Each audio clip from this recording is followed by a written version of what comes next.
The big difference between the 70s and the 80s for the Great Basin Seed Company was that in the 70s, we were out banging on doors trying to find a place to sell our seed. Complete reversal by the mid-80s.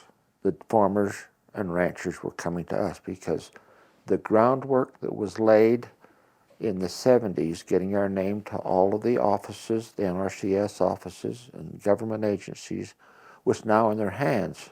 And we became a part of the approved list of suppliers throughout a lot of the West.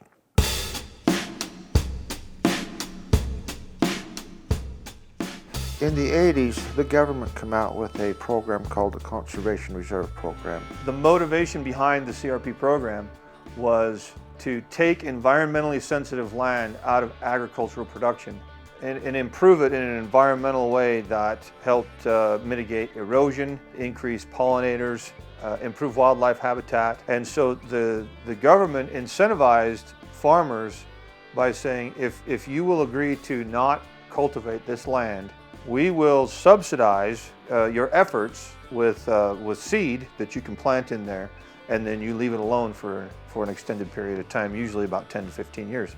The original goal for the government was 45 million acres to take it out of production. They had to put some kind of a seed back in the ground to stabilize the soils. We had heard through some of our government contacts that this program was going to come about. So anytime we had extra cash, we would go out and buy an extra 10, 15, 20,000 pounds of seed and put it in the warehouse. Well, as the Conservation Reserve Program started up, our warehouses were full of inexpensive seed. The farmers beating at the doors, literally, phone calls all day long. I spent every day, most of that one summer, answering the phone, trying to figure out where we'd get enough seed. Great Basin Seed was in a really good position. I remember in the 70s my parents balancing checkbooks very closely and being concerned about finances. We lived pretty much paycheck to paycheck. To make the transfer from that into the CRP days, our business just took off. The 70s were tough years. The 80s, when the CRP program came about, was like the golden age of our business. I started high school in 1986. In those middle school, high school years, I was at work when I wasn't at school because Dad needed the help. I remember working late into the nights. We actually installed big spotlights in the mixing room and in the yard so that we could mix in the mixing room, mobilize vehicles out in the yard, load trucks with forklifts. Boy, those were long, long days. By the time you got home, your arms felt like they were 4 or 5 feet long because you threw seed bags all day long.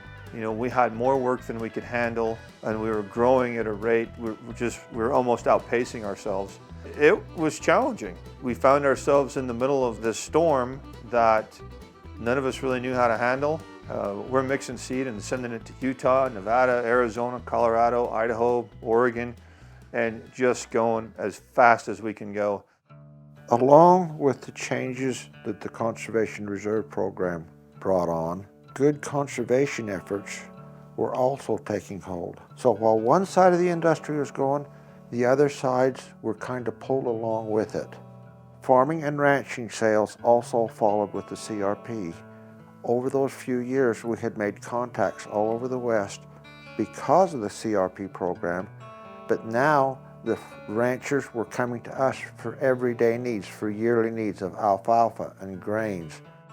It kind of taught us to be who we are today, to always be looking for the next best thing or the next thing that our business should be doing. I learned a really strong work ethic as a kid, and a sense that when you try hard at something, it's usually going to work out in your favor, and you can enjoy the benefits of that. It gave me a powerful sense of this is what a successful business can look like.